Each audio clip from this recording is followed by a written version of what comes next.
Nasa may tinanaglig kasi ang klase. Sige po, Nay.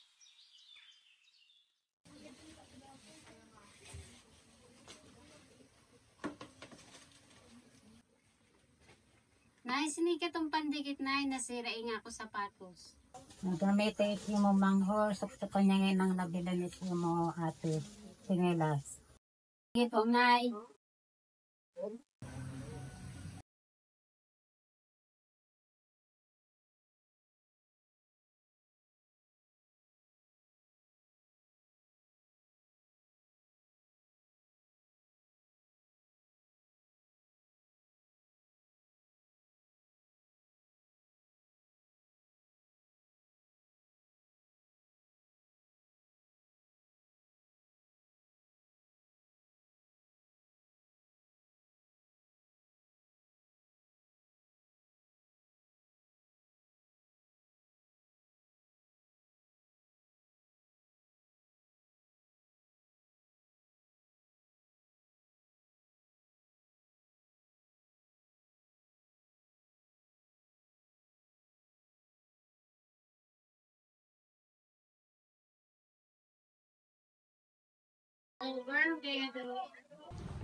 Magandang umaga sa lahat. Magandang umaga din po, Guro. Ngayong araw, ang ating ulat ay patungkol sa kahalagahan ng politikan. Ngunit bago yon, ano nga ba ang politikan? Miss Pangutina? Ang panitikan ay isang pag-aaral na kung saan ibabahagi natin dito ang ating damdamin, kaisipan. Halimbawa ng mga panitikan tulad na lang ng nobela, sanaysay, na kung saan ibabahagi ng mga akda ang kanilang mga ideya na kung saan ito din yung nagbibigay sa atin ng inspirasyon upang mas magbigay sa atin ng kahalagahan. Maraming salamat sa detalyado at tumpak na sagot. Miss Pangutina, magaling.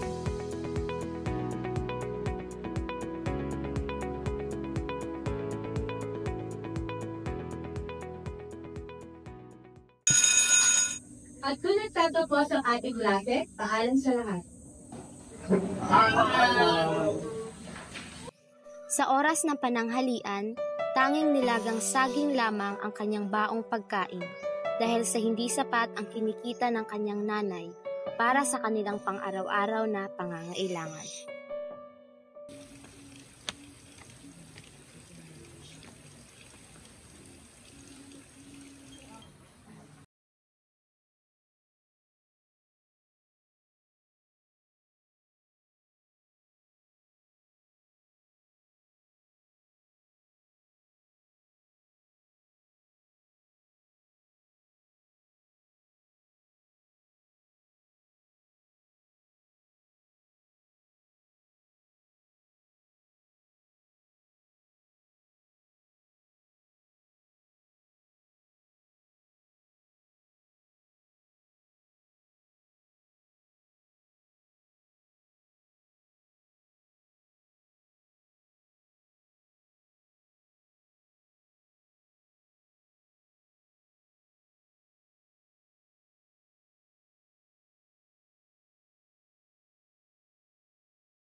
Magandang umaga sa lahat.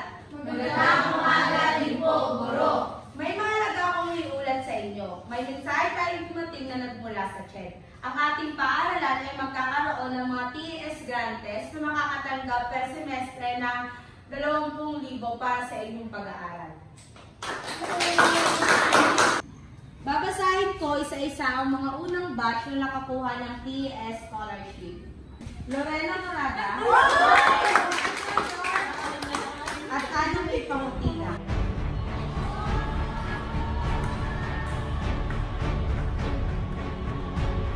Si Ana May ay isa sa mga mapalad na grantees ng Free Higher Education Program at TES Scholarship. Siya ay lubos na natuwa at nagpasalamat dahil sa hindi niya na kailangang huminto sa pag-aaral.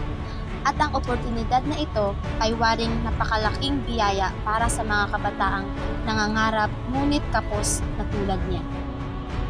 Ngayon ay maipagpapatuloy na niya ang kanyang nasimulang pangarap sa tulong ng iba't ibang programa para sa kabataang Pilipino. At bilang mag-aaral ng RSU tulad niya, let us soar high RSUians. Let us embrace the free and quality education offered to us. From the bottom of our hearts, we are proud to be a part of RSU, where everybody were bounded to serve with honor and excellence. May God bless us all.